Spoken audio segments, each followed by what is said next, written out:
So hello everyone, welcome back, and this is going to be the last lecture on theory of the capital structure. In this video we are going to discuss about the undercapitalization and overcapitalization. ये undercapitalization और overcapitalization होता क्या है, ये हम इस video में discuss करने वाले हैं.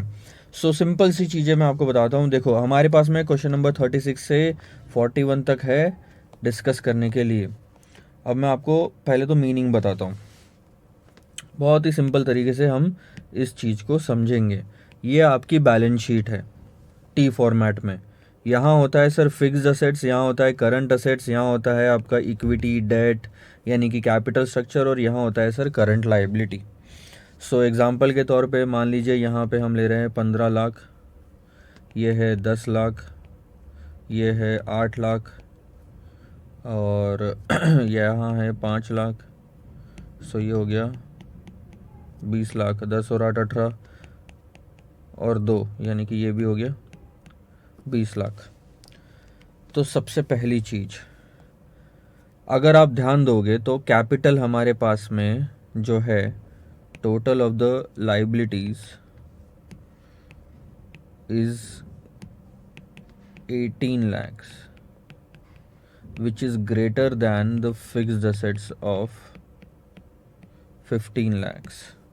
इसका मतलब क्या है सर? इसका मतलब है कि हमने पूरी तरीके से या सही तरीके से पैसे का इस्तेमाल नहीं किया. हमारे पास में हमने एक्स्ट्रा इशू करके रख लिया. इसका मतलब ये मत समझिए कि आपके पास में कैश ज़्यादा पड़ी होगी ना. इसका मतलब ये है कि हम प्रॉपर यूटिलाइजेशन नहीं कर पा रहे हैं. ये लॉन्ग टर्म फंड्स होते हैं सर, ये लॉन्ग टर्म फंड्स होते हैं और लॉन्ग टर्म असेट्स के लिए यूज़ होना चाहिए. सो 18 lakhs और 18 lakhs फिक्स्ड असेट्स होता तो हम बोलते proper capitalisation.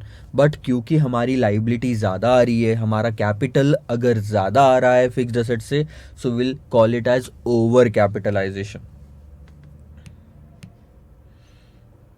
So this is the situation of over capitalisation. और मैं 2-3 तरीके बताऊंगा आपको, सिर्फ एक नहीं है, क्योंकि ये पार्ट अगर आप इंस्टीट्यूट के मटेरियल में पढ़ोगे ना तो काफ़ी कंफ्यूजिंग है. पढ़ने के बाद में भी आपको ठीक से नहीं समझ में आएगा. ठीक है.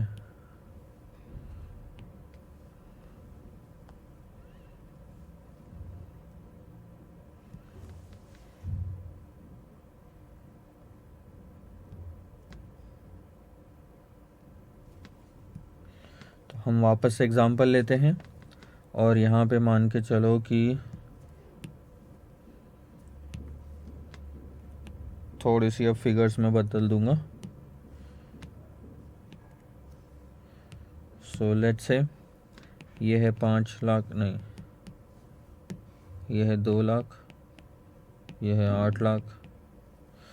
सो 10 और 2 12, 12 और 8 20. ठीक है. अब अगर आप देखोगे तो मेरे पास जो लाइबिलिटी है, टोटल कैपिटल है वो है 12 लाख का, और मेरे पास जो फिक्स असेट्स है वो है 15 लाख के. तो मेरे पास जो कैपिटल है वो कम है as compare to fixed assets. That is I will call it as under capitalisation. तो ये एक मतलब आपने समझा फिक्स्ड असेट्स और लाइबिलिटीज़ को कंपेयर करके. लेकिन सिर्फ यही एक तरीका नहीं है, और भी इसमें मीनिंग्स हैं. दूसरा मीनिंग मैं बताता हूँ आपको. ओवर कैपिटलाइजेशन किसको बोलते हैं? ओवर कैपिटलाइजेशन का दूसरी तरफ से मीनिंग है कि आपकी कंपनी जितना अर्निंग होना चाहिए उतना नहीं कमा पा रही है. मैं उसको ये बोल सकता हूँ इनसफिशिएंट अर्निंग्स. यानी आपने कैपिटल एक्स्ट्रा ले लिया, जितना परसेंटेज आपने कमाना चाहिए उतना आप नहीं कमा रहे हो. और अंडर कैपिटलाइजेशन क्या हो गया कि आप एक्स्ट्रा अर्निंग्स कर रहे हो. ठीक है. लेकिन एक सेंस में आप उसको बोल सकते हो कि एक्स्ट्रा अर्निंग्स है, या इक्वल नहीं बोलेंगे. अंडर कैपिटलाइजेशन का मैं आपको एग्जांपल देता हूँ. ठीक है. आप उसको एक्स्ट्रा अर्निंग मत बोलो, और ये कहीं लिखा हुआ भी नहीं मिलेगा आपको ऐसे. अंडर कैपिटलाइजेशन का मतलब होता है कि लेट से आप मोबाइल फ़ोन की कंपनी है, लेट से एप्पल, ठीक है। अब एप्पल ने आईफोन बनाया, एप्पल ने प्रोडक्शन किया, लेट से 10 लाख यूनिट के आईफोन बनाए, उतनी फैक्ट्री बना सकती है एक महीने के अंदर में। लेकिन कंपनी के पास में 20 लाख आईफोन के ऑर्डर्स आ गए एक महीने में। यानी आप देख सकते हो कि मेरी कैपेसिटी एक महीने में बनाने की 10 लाख फोन्स की है, लेकिन ऑर्डर्स मेरे पास 20 लाख आए। तो मैं यहाँ पे बोल सकता हूँ कि मेरी अर्निंग बढ़ जाएगी ना जब मैं 20 लाख ऑर्डर्स को फुलफिल करूंगा। सो यहाँ पे लिखने को तो मैं बोल सकता हूँ एक्स्ट्रा अर्निंग, लेकिन एक्स्ट्रा अर्निंग है नहीं, ध्यान देना। अभी अब मेरी तो कैपेसिटी लेकिन 10 लाख की ही है, मुझे और ध्यान देना, मुझे और वहां पे कैपेसिटी बढ़ानी पड़ेगी कि मैं 20 लाख टोटल प्रोडक्शन कर पाऊं जो मार्केट के हिसाब से डिमांड में है। सो अगर मैं 20 लाख का प्रोडक्शन कर पाता हूं तो 20 लाख बेचूंगा तो मेरी अर्निंग बढ़ जाएगी। लेकिन ध्यान देंगे मेरी जो कैपेसिटी है वो 10 लाख की ही है। अब और 10 लाख का प्रोडक्शन की कैपेसिटी के लिए जो फैक्ट्री या स्पेस या लोग या मशीन्स मुझे चाहिए वो मैं नहीं लगा पा रहा हूं, उसके लिए लगता है पैसा। अब उसके लिए जो भी पैसा लगता है वो पैसा मेरे पास में है ही नहीं। क्यों? क्योंकि आप ध्यान दोगे कि आपने कैपिटल कम रेस किया है, आपके पास इतना फंड है ही नहीं। तो मैं यहाँ पे इनसफिशिएंट अर्निंग ऊपर लिखा हूँ, नीचे में लिख सकता हूँ इनसफिशिएंट फंड्स, एक्स्ट्रा अर्निंग्स नहीं लिखूंगा मैं, ठीक है। सो फिलहाल के लिए उसे ऐसे ही छोड़िए, आगे देखेंगे। तो आप दो तरीके से इस ओवर कैपिटलाइजेशन और अंडर कैपिटलाइजेशन को देखेंगे आपके सिलेबस में। इसके अलावा तीसरा भी तरीका है, वो बैंक्स को अप्लीकेबल होता है, and that will be confusing. So फिलहाल, और अपने सिलेबस में भी नहीं है, सो फिलहाल के लिए उसे छोड़ के चलिए। सिलेबस के हिसाब से ये दो तरीकों से, अर्निंग्स और फिक्स्ड एसेट के कंपैरिजन से, आप ओवर कैपिटलाइजेशन और अंडर कैपिटलाइजेशन को डिफाइन करेंगे। आइए देखते हैं क्या हमारे सिलेबस में दिया हुआ है यहाँ पे। Over capitalisation, explain the concept of over capitalization and under capitalization. It is a situation where a firm has more capital, मैंने बोला था 18 lakh, than its need, or in other words assets are worth less, assets less यानी कि 15 lakh, than its issued share capital, जितना भी share capital है आपका 18 लाख का लेट से, ठीक है। यहाँ पे उन्होंने सिर्फ डेट को पकड़ा ही नहीं है, इसलिए यहाँ पे शेयर कैपिटल लिखा है। दूसरा तरीका, and earnings are insufficient to pay dividend and interest. So जो भी आपको डिविडेंड और इंटरेस्ट पे करना है उतना आपके पास में पैसा ही नहीं है, तो आप उसको बोल सकते हो ओवर कैपिटलाइजेशन। ध्यान देंगे, अभी मैंने आपको यहाँ पे बोला इनसफिशिएंट अर्निंग। अब आपने अगर 10 लाख रुपए कमाए, अब इसमें से आपको, ध्यान देंगे, इसमें से आपको 8 लाख का इंटरेस्ट पे करना है और 4 लाख का डिविडेंड पे करना है, तो पे कर पाओगे क्या? नहीं कर पाओगे। 4 लाख हमेशा डिविडेंड पे करते आए हो, अब नहीं कर पाओगे। क्यों? क्योंकि आपके पास में अर्निंग्स इतनी है ही नहीं। 12 लाख रुपए तो टोटल पेमेंट करना बनता है, आपके पास में कितने? सिर्फ 10 लाख के, तो फिर कहाँ से होगा सर? सो ये चीज़ें थोड़ा ध्यान में रखने लायक। So earnings are insufficient. This situation mainly arises when the existing capital 18 lakh का is not effectively utilised on account of fall in earnings capacity of the company, while company has raised funds more than its requirement. Company has raised funds more than its requirement, क्योंकि funds ज्यादा raise कर लिए 3 लाख के 18 minus 15, और मैं उसको properly utilise नहीं कर पाया, इसीलिए मेरी अर्निंग्स कम हो गई। अगर मैं उसको ठीक जगह पे लगाता तो मेरे को उससे भी अर्निंग होती, और वो अर्निंग अभी नहीं हो पाई, और वो अर्निंग नहीं हो पाने की वजह से मेरी जो है अर्निंग इनसफिशिएंट कहलाई। और क्योंकि मैं अर्निंग्स नहीं मतलब अर्निंग्स उतनी नहीं ला पाया, इनसफिशिएंट रही, तो मैं इंटरेस्ट और डिविडेंड नहीं पे कर पा रहा हूँ। सो ध्यान देंगे, समझ रहा है आपके पास में क्या है। आपके पास में मान लो 10 लाख का पैसा था, 10 लाख में से आपने 8 लाख तो प्रॉपर लगा दिया, जिससे आप मान लो 80,000 रुपये कमाते हैं। आपने जो दो प्रॉपर नहीं लगाया वो है 2 लाख का, ये है ओवर कैपिटलाइजेशन, ये है आपका फिक्स्ड एसेट्स, और ये है आपका टोटल लाइबिलिटी। अब अगर ये 2 लाख का पैसा लग जाता यहाँ पे, तो इस पे भी 10% के हिसाब से 20,000 कमाते, टोटल कमाई होती 1 लाख की। लेकिन अब ध्यान देंगे, क्योंकि आपका 10 लाख 8 से ज़्यादा है, तो यहाँ से एक पता चला कि ओवर कैपिटलाइजेशन है। और क्योंकि 1 लाख की जगह 80,000 की ही अर्निंग है, तो आप यहाँ बोल सकते हो कि इनसफिशिएंट अर्निंग है। और इनसफिशिएंट अर्निंग में क्या आया सर? Over capitalisation. ये समझ में आई बात। अंडर कैपिटलाइजेशन की बात करते हैं। It is just the reverse of the over capitalisation. ये तो आपने देखा ही कि मेरे पास में फंड से 12 लाख के, लेकिन मेरे पास में असेट से 15 लाख के। तो सर ऐसे कैसे हो गया? मैंने असेट्स तो ऑलरेडी लगा के रखे हैं और मेरे पास अगर डिमांड है 3 लाख की, तो मेरे पास में कैपिटल कम है, यहाँ पे दिखता है डायरेक्ट टू डायरेक्ट अगर देखा जाए तो। ठीक है, आप बोलोगे सर यहाँ पे हुआ तो है करंट असेट करंट लाइबिलिटी में। वहीं तो दिक्कत है, कैपिटलाइजेशन मतलब शॉर्ट टर्म लाइबिलिटीज़ नहीं ले सकते आप, लॉन्ग टर्म लाइबिलिटीज़। सो यहाँ पे 3 लाख की आपको कमी नज़र आती है और इसके बाद में आप अर्निंग्स नहीं कर पा रहे हो। देखो क्या लिखा हुआ है, it is a state when its actual capitalisation is lower than its proper capitalisation as warranted by its earning capacity. Actual capitalisation आप ये बोल सकते हो कि 12 लाख का है, और प्रॉपर कैपिटलाइजेशन के 2-3 तरीके हैं। एक तो मैं 15 लाख बोल सकता हूँ अगर बुक्स के हिसाब से जाना है तो। अगर आप एक और अगर नज़रिया देखोगे तो आपकी मार्केट प्राइस भी होती है इक्विटी शेयर की। और अगर हम ये मान के चले फिलहाल, जैसे इक्विटी डेट का 12 लाख था ना यहाँ पे, आप एक काम करो सिर्फ इक्विटी का 12 लाख मानो, समझने के लिए इजी जाएगा। सो बुक्स में इक्विटी का 12 लाख दिख रहा है, 10 रुपये की फेस वैल्यू है, टोटल 1,20,000 के शेयर्स है, नंबर ऑफ शेयर्स है। और इन 1,20,000 के शेयर्स की मार्केट प्राइस जो है, ये मार्केट प्राइस सर आपकी है लेट्स से 15। सो 15 इंटू 1,20,000 अगर आप करोगे तो आपकी मार्केट वैल्यू आती है 18 लाख। क्योंकि मार्केट वैल्यू ज़्यादा है, आपके बुक्स में वैल्यू कम है, तो इसका मतलब है अंडर कैपिटलाइजेशन है। मतलब रियल लाइफ में आपकी कंपनी की वैल्यू 18 लाख है, लेकिन बुक्स में सिर्फ 12 लाख दिख रही है, कम दिख रही है, अंडर कैपिटलाइजेशन। ठीक है, the situation normally happens with companies which have insufficient capital. अभी एक तो मैंने वो बता दिया 12 और 15 के बीच का डिफरेंस। दूसरा, क्योंकि आपके पास में प्रोजेक्ट और डालना था, आपको मशीनरी और चाहिए थी, स्पेस और चाहिए थी, जगह और चाहिए थी, तो प्रोडक्शन कैपेसिटी बढ़ाने के लिए, लेकिन आपके पास में पैसा नहीं है। Insufficient capital but large secret reserves in the form of considerable appreciation in the values of fixed assets but not brought into the books. ये फिलहाल छोड़ दो, ऐसे नहीं समझ में आएगा। वही मैंने आपको जो फिक्स्ड असेट वाली कहानी बताई, 15 लाख 12 लाख। सो 12 लाख कम है, 3 लाख कम है, अंडर कैपिटलाइजेशन। दूसरा, 10 लाख का प्रोडक्शन और बढ़ाना था, जगह नहीं है, पैसा नहीं है आपके पास में, नहीं बढ़ा पा रहे हो, अंडर कैपिटलाइजेशन। नेक्स्ट क्वेश्चन पे ध्यान दो कि कॉन्सिक्वेंसेस क्या होते हैं ओवर कैपिटलाइजेशन के। अब एक चीज़ दिमाग में डाल के रखो, ओवर कैपिटलाइजेशन यानी क्या सर? ओवर कैपिटलाइजेशन यानी कि मैं प्रॉपरली कमा नहीं पा रहा हूँ। अंडर कैपिटलाइजेशन यानी कि हाँ सर एक्स्ट्रा अर्निंग्स आ सकती है यहाँ पे, या आ भी रही होगी। ठीक है, ये दिमाग में रखो और अब ध्यान दो क्या होता है। ओवर कैपिटलाइजेशन अगर कर लिया यानी कि आप अगर प्रॉपर नहीं कमा पाए तो उससे क्या होगा? सर अगर आप प्रॉपर नहीं कमा पाए तो आपकी अगर अर्निंग्स ही कम हुई तो आप जो डिविडेंड बांटोगे उसका रेट भी कम हो जाएगा, क्योंकि आपके पास में पैसा ही नहीं है बांटने के लिए।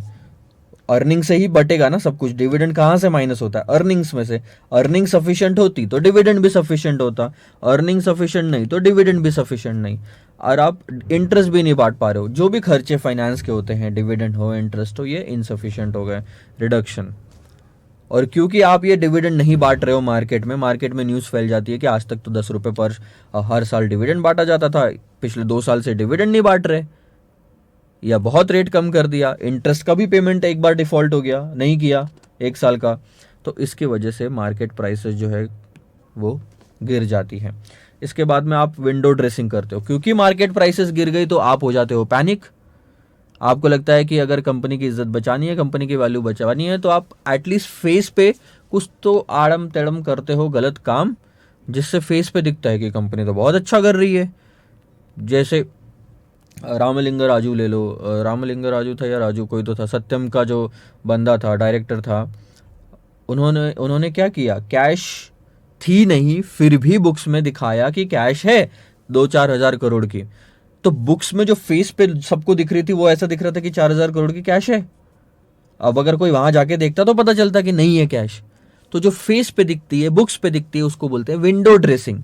विंडो ड्रेसिंग करना यानी कि सिर्फ दिखावे के लिए है, अगर पीछे जाके देखोगे तो कुछ नहीं है सर, या बेकार का एक्स्ट्रा बढ़ा चढ़ा के दिखाना, तो ये विंडो ड्रेसिंग करते हैं फिर।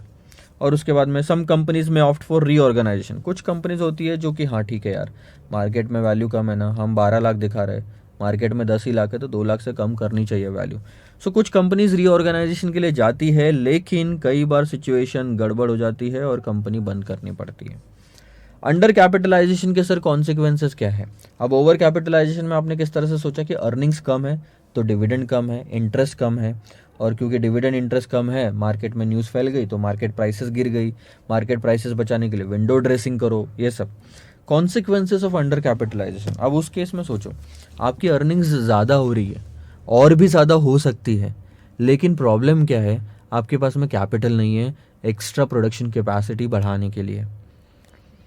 अब अर्निंग्स अगर ज़्यादा होती है और आपको कैपेसिटी बढ़ाने के लिए पैसा चाहिए मार्केट में, तो पहले मार्केट में दिखाना पड़ेगा कि हाँ ठीक है यार, आपकी कंपनी डिविडेंड बहुत अच्छे से बांटती है, बहुत ज़्यादा बांटती है, इंटरेस्ट का पेमेंट भी बहुत ज़्यादा करती है या टाइम पे करती है, तो मार्केट से आप और पैसा उठा पाओगे, तो आप प्रोडक्शन कैपेसिटी बढ़ा पाओगे। सो अंडर कैपिटलाइजेशन के कॉन्सिक्वेंसेस क्या होते हैं? डिविडेंड का जो रेट होता है वो ज़्यादा होता है। आपकी कंपनी के पास में 20 लाख का ऑर्डर है, लेकिन आप 10 लाख ही बना पा रहे हो। सो आप, ये एक अच्छी चीज़ है एक तरह से अंडर कैपिटलाइजेशन, क्योंकि इससे पता चलता है कि मार्केट में आपके प्रोडक्ट्स की डिमांड है। सो इसीलिए डिविडेंड के रेट बढ़ गए आपके, ठीक है। उसके बाद में जो market value of the shares है वो भी बढ़ गया। तो अगर आप कंपेयर करोगे तो डिविडेंड का रेट ओवर कैपिटलाइजेशन में गिरा, अंडर कैपिटलाइजेशन में बढ़ा। मार्केट प्राइस शेयर की ओवर कैपिटलाइजेशन में गिरी, मार्केट प्राइस शेयर की अंडर कैपिटलाइजेशन में बढ़ी, exact opposite. And real values of the share will be higher than the book values. जैसे कि मैंने आपको एग्जांपल दिया था ना, ये कि जो रियल वैल्यू है शेयर की,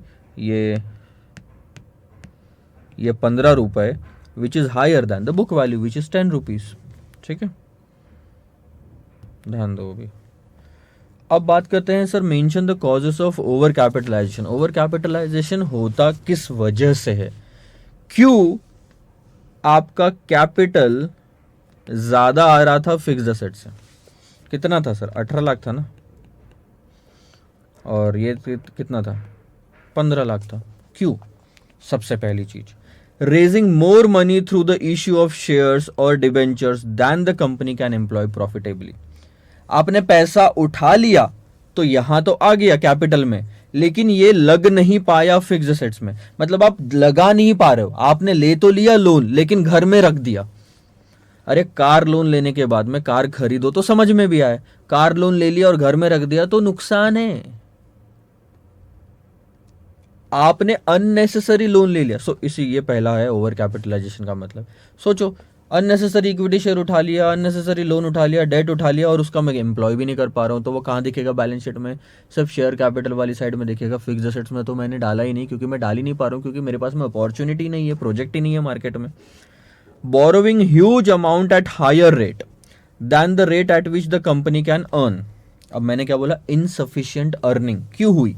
क्योंकि आपने 12% के रेट से लोन लिया, और अब आपको जो प्रोजेक्ट मिल रहे हैं मार्केट में कमाने के लिए, वो 8% अर्निंग दे रहे हैं, कोई 9 दे रहे हैं, कोई 10 दे रहे हैं। यानी कि आपकी जो बोरोविंग कॉस्ट है वो अर्निंग्स से ज्यादा है, इसीलिए ओवर कैपिटलाइजेशन हो गया। क्योंकि जिस पे आप 12% दे रहे हो, उस पैसे को 8-9-10% में थोड़ी लगाओगे, इससे तो नुकसान कंफर्म हो जाएगा। आप वेट करोगे कि भैया कोई और प्रोजेक्ट मिलता है जिसमें मैं 15-20 कमा सकूं, तो वहां लगाऊंगा। आ रही बात समझ में? 12% से लोन लेके इंसान 10% की अपेक्षा नहीं करता। तो मैंने बोला था इनसफिशियंट अर्निंग, देखो है ना इनसफिशियंट अर्निंग। 12% देना पड़ रहा, 10% कमा रहा हूं, 2% की इनसफिशियंट है, अर्निंग कम है। Excessive payment of for the acquisition of fictitious assets such as goodwill. अब क्या हो गया सर? आपने अननेसेसरी गुडविल के लिए पैसा दे दिया। गुडविल फिक्स्ड एसेट्स में ये जो है अब गुडविल, यहाँ से अगर आप पेमेंट करते हो, मान लो 5 लाख का, कैश को क्रेडिट करोगे और इधर 5 लाख का पेमेंट करोगे, और याद होगा तो गुडविल वुडविल जब क्रिएट करते तो रिजर्व्स वगैरह भी बढ़ाते हैं। तो अब जब ओवर कैपिटलाइजेशन आप निकालोगे तो रिजर्व्स काउंट हो जाएगा उसके अंदर में 5 लाख का, लेकिन गुडविल काउंट नहीं होता क्योंकि वो फिक्टिशियस असेट है। सो फिर कैपिटलाइजेशन बढ़ जाएगा आपका।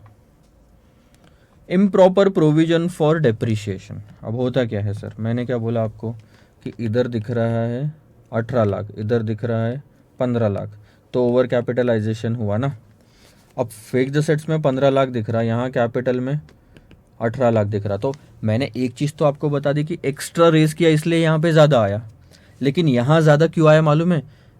यहाँ ज़्यादा आने का मतलब ये नहीं कि सॉरी कि यहाँ पे ज़्यादा रेस किया होगा, ये भी हो सकता है कि सर यहाँ पे कम चार्जेस लगाए होंगे।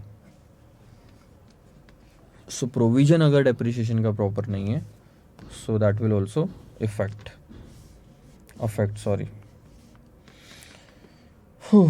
And wrong estimation of earnings and capitalisation. चलो ठीक है, छोटा मोटा है।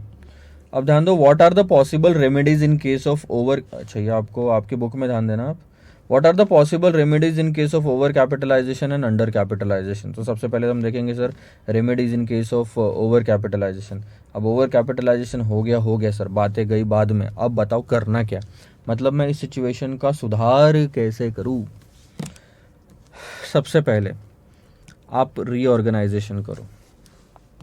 रीऑर्गेनाइजेशन का मतलब क्या होता है सर, आप अकाउंट्स में पढ़ोगे, ये जो बैलेंस शीट है इसमें से fictitious assets, unnecessary losses and all that सब एडजस्ट कर देते हो और एक रियल पिक्चर दिखाते हो, तब जाके हो सकता है ये 18 लाख से गिर के, ये 18 लाख से गिर के आपका आ जाए 15 लाख के आसपास। ये चलो आपका 15 लाख 20 हज़ार भी आया ना, तो भी ओ प्रॉपर कैपिटलाइजेशन हम बोल सकते हैं।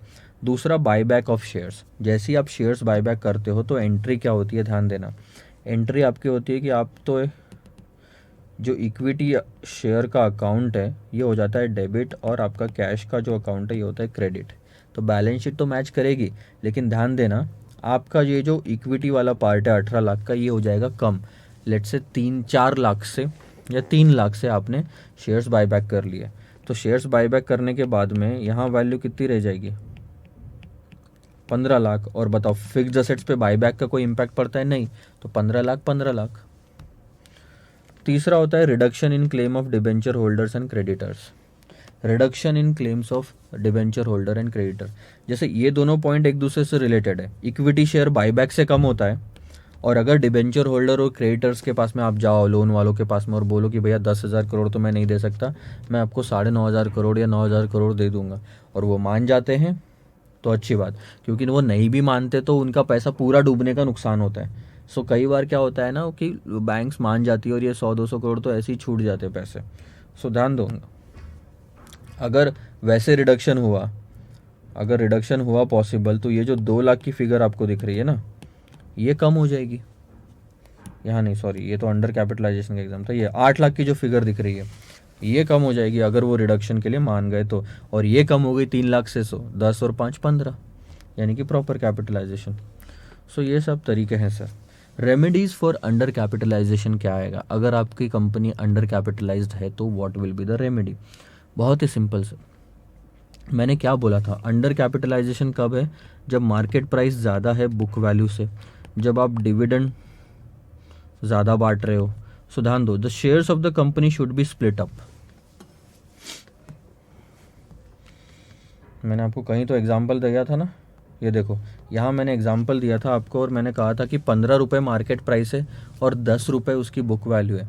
यहाँ पे आप कंपनी के शेयर्स को स्प्लिट कर दो, स्प्लिट कर दो, यानी कि एक शेयर के आप एक काम करो 2 हिस्से कर दो, या फिर आप एक काम करो, एक शेयर के 2 हिस्से करने के बजाय 2 शेयर के 3 हिस्से करो। जब 15 और 15 यानी कि 30 के आप 3 हिस्से करोगे तो 10 10 10 के 3 शेयर बनेंगे। स्प्लिट करना यानी कि हिस्से कर देना। अब अगर आपकी कंपनी में टोटल मान लो मान के चलो 3 लाख शेयर्स है, ठीक है, 3 लाख शेयर है, तो 3 डिवाइडेड बाय 2, 1.5 इंटू 3 यानी कि 4.5 लाख कर दो उसको। सो 3 लाख इंटू 15 कितने थे? 3 लाख इंटू 15 थे आपके 45 लाख। अब 4.5 लाख इंटू 10 करोगे तो भी 45 लाख। तो 45 लाख ही है, लेकिन 3 लाख के केस में हर शेयर की प्राइस 15 दिख रही थी, उसको 10 से कंपेयर कर रहे थे, तो हम बोल रहे थे कि देखो यार ये तो अंडर कैपिटलाइजेशन है। लेकिन अब अगर आप शेयर स्प्लिट कर देते हो 4.5 लाख में, तो 4.5 लाख में हर शेयर कितने का है? 10 रुपए का। बुक्स में भी कितना, मार्केट में कितना? 10 रुपए, बुक्स में भी 10 रुपए। ऐसे करके आपका टोटल जो ऐसा करके आपका अंडर कैपिटलाइजेशन आप हटा सकते हो। दूसरा, इशू ऑफ बोनस शेयर्स, अगर आप स्प्लिट नहीं कर सकते तो और एक्स्ट्रा शेयर इशू कर दो। जैसे ही बोनस शेयर इशू करते हो पर शेयर वैल्यू मार्केट में गिर जाती है, मार्केट में गिरती है, याद रखना। Is the most appropriate measure as this will reduce both dividend per share and the average rate of earning. क्योंकि अंडर कैपिटलाइजेशन में आप बहुत ज़्यादा डिविडेंड दे रहे थे, याद होगा तो आपको रेट हायर था। अब आपने बहुत सारे मतलब बोनस शेयर बांट दिए तो अब सबको डिविडेंड देना है, तो रेट जो है ये गिर जाएगा। डिविडेंड पर शेयर जो अमाउंट है, रेट तो सेम रहेगा, अमाउंट जो है वो गिर जाएगा। ये पॉइंट तीसरा नहीं है, ये दूसरे पॉइंट का ही आगे कंटिन्यू हो रहा है, by revising upward the par value of shares. So इसको कंटिन्यू में रखना बस सर। और तो क्या क्या चीज़ें बताऊँ मैं आपको। Mention the effect of under capitalisation. अब अगर किसी कंपनी के पास में ऑर्डर्स बहुत सारे हैं लेकिन वो फुलफिल नहीं कर पा रहा, 20 लाख के ऑर्डर आ गए लेकिन 10 ही लाख फुलफिल कर पा रहा है, इससे मार्केट में क्या इम्पैक्ट पड़ता है।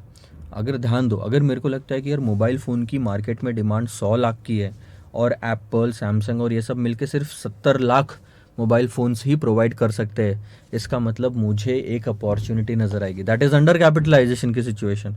सो ध्यान देंगे। इसकी वजह से क्या होता है, it encourages acute competition. High profitability दिख जाती है सामने वाले को कि डिमांड ज़्यादा है और मार्केट में सप्लाई कम है, तो नए एंटरप्रेन्योर्स इसमें उतर जाते हैं।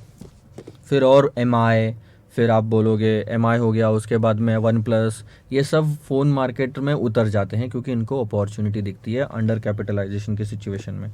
High rate of dividend. अब अंडर कैपिटलाइजेशन में क्या हो रहा था सर, आप डिविडेंड ज़्यादा बांट रहे थे। एक सेकेंड ना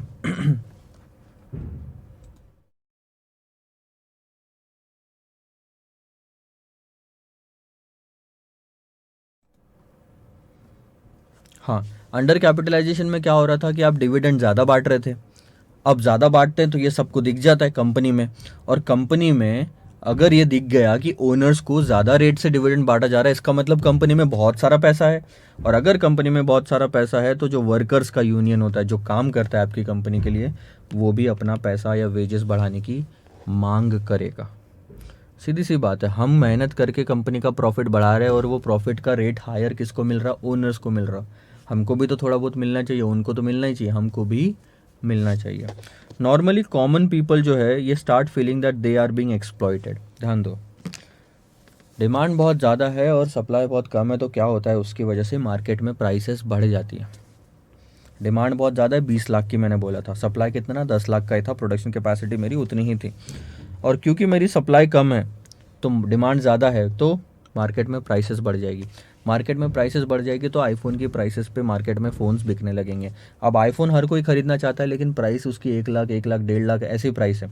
और जब लोग खरीदते हैं, जो कॉमन पीपल यानी कि यहाँ पे ब्रैकेट में लिखा है कंज्यूमर्स, इनको लगता है कि हमको एक्सप्लॉइट किया जा रहा है, हमसे बहुत ज़्यादा पैसा लिया जा रहा है। मैनेजमेंट में resort to manipulation of share values, invite more government control. और ऐसे केस में क्या होता है, जैसे अमेजोन आ गया, फिर ओला, उबर, ये सब आ गया। अब यहाँ पे कंपटीशन कम है, पैसा ज़्यादा दिख रहा है, तो गवर्नमेंट एंटर करती है, कंट्रोल लेती है, टैक्सेस ज़्यादा लगाती है, तो ये सब चीज़ें मार्केट में आना शुरू हो जाती है। ये सब अंडर कैपिटलाइजेशन के केस में होता है बहुत। लास्ट वाला पार्ट है explain over capitalisation vis a vis under capitalisation. Same चीज़, हम अभी तक यही चीज़ डिस्कस करते आ रहे थे। आप ये वाला पार्ट खुद कर लेंगे और इसके साथ साथ सारा का सारा ख़त्म। Just a theory, over capitalisation और अंडर कैपिटलाइजेशन होता क्या है, एक बार वापस से गो थ्रू करो, आपको समझ में आ जाएगा। थोड़ा डिफिकल्ट जाएगा एग्जैक्ट मीनिंग ढूंढने में, क्योंकि इसका कोई एक एग्जैक्ट मीनिंग नहीं है। मैं ये ऐसा नहीं बोल सकता कि सिर्फ फिक्स्ड एसेट्स और कैपिटल को कंपेयर करो या सिर्फ अर्निंग्स ज़्यादा है कि कम है ये बताओ। दोनों को ध्यान में रखो, दोनों के एंगल से सोचो, तो आपको समझ में भी आएगा। So with this we and this entire theory वाला पार्ट। इसके बाद हम शुरू करेंगे सर यहाँ से प्रैक्टिकल क्वेश्चन। नेक्स्ट लेक्चर से हम क्वेश्चन बाय क्वेश्चन करते जाएंगे, ठीक है। अब ध्यान देंगे, मैं आपको बताता हूँ 56 पेज में से मैं 28 कंप्लीट कर चुका हूँ, यानी कि आधा हो चुका है कोर्स। अब 2 से 4 दिन में मैक्सिमम, 2 से 4 दिन यानी कि 2 से 4 लेक्चर नहीं बोलूँगा मैं, अभी क्वेश्चंस देखते हैं कितने, उस पर डिपेंड करेगा। टोटल 44 क्वेश्चंस है। सो 44 क्वेश्चंस में बता रहा हूँ, मेरे को हार्डली 20 क्वेश्चंस करने पड़ेंगे। देखता हूँ, डिपेंड करता है। सारे वेराइटी वाले क्वेश्चंस मैं करा के दूंगा, जहाँ पे भी रिपीट आए क्वेश्चंस, हाँ यार ये तो मैं करा चुका हूँ, या हार्डली एक लाइन अलग है, तो वो रिपीटेड क्वेश्चन सारे के सारे मैं होमवर्क के लिए दूंगा। अच्छा, कॉस्ट ऑफ कैपिटल में मैंने होमवर्क के सारे क्वेश्चन आखिरी में रखे थे क्योंकि मुझे पता था कि मुझे यही करना है। इस बार मैं नहीं कर पाया इसमें, इसीलिए मैंने सारे के सारे मतलब सारा इंक्लूड किया है अपने ही लेक्चर में। इसमें होमवर्क क्वेश्चन अलग से नहीं दिखेंगे, लेकिन इसमें तकरीबन 20 से 25 में होमवर्क क्वेश्चंस आपको दूंगा। लेक्चर बाय लेक्चर मैं बताते जाऊंगा कि ये होमवर्क है, ये होमवर्क है, ये होमवर्क है, ठीक है, और मैं कवर अप करता जाऊंगा। सो ध्यान देना, अगर आपको कहीं लेक्चर का नाम लिखा हुआ आता है क्वेश्चन नंबर 1 से 5, इसका मतलब 1 से 5 सारे मैंने सॉल्व कराया ऐसा नहीं है। फोर्थ और थर्ड हो सकता है मैंने होमवर्क दिया हो, क्योंकि वो उसी में कवर हो रहा है, इसीलिए मैंने उसको उसका नाम वैसे दिया है। सो 1 से 5, 6 से 10 ऐसा सीक्वेंस रहेगा तो आपको थोड़ा सा समझने में आसान जाएगा। सो मैं नाम शायद वैसे दूंगा, और अगर नाम मैंने अलग दिए या अजीबोगरीब नाम दिए कि क्वेश्चन नंबर 1, 2, 3, उसके बाद में 6, 9, 10, 15, 20 ऐसे नाम दिए, बीच में कुछ नाम मिसिंग रहे तो समझ लेना कि वो वाले क्वेश्चन आपके होमवर्क है। ऐसा मत मानना कि सर वो क्वेश्चन के वीडियोज़ ही नहीं है। सो कोशिश मैं करूँगा सीक्वेंस वाइज रखूँ और आपको लेक्चर में बता दूँ कि कौन कौन से होमवर्क वाले हैं। सो आपको करना है, क्योंकि अब आप पे प्रैक्टिस करोगे आप जितनी ज़्यादा उतना आपके काम आएगा। 2 चैप्टर के कॉन्सेप्ट अब इसमें काम आएंगे सर, कॉस्ट ऑफ कैपिटल के और कैपिटल स्ट्रक्चर में जो EBIT EPS एनालिसिस हमने देखा, ये आपका अच्छा हो गया ना। मैंने जो एग्जांपल दिए थे लास्ट लेक्चर में, जो 1 घंटे वाला वीडियो था, बहुत ही अच्छा है, उसमें उस पर ही सब कुछ बेस्ड है आगे। सो मैं तो सर रिक्वेस्ट यही करूँगा, आप खुद सॉल्व करो उसको और डायरेक्ट आंसर देखो, मैं स्लाइड्स प्रोवाइड करवा दूंगा आपको चाहिए तो आप एक बार मेल डाल देना मेरे पास में डायरेक्ट मेल डालने के लिए आप support@conferenza.in पे डाल सकते हैं। And make sure that you are using the Conferenza MCQ app. ये Conferenza MCQs app CA inter, CA final, new syllabus वालों के लिए है। CA फाइनल में काफ़ी ज़्यादा कंटेंट है, CA इंटर में धीरे धीरे कंटेंट ऐड हो रहा है, and this is a good way to analyse your knowledge. एक बार आप कोई क्लास कर लेते हो, चैप्टर कंप्लीट कर लेते हो, तो come to the Conferenza MCQs app and do that chapter and you will feel the confidence after that. So this is it for this. It is enough for this lecture, and then we'll meet in the next lecture with the questions of capital structure. Bye bye.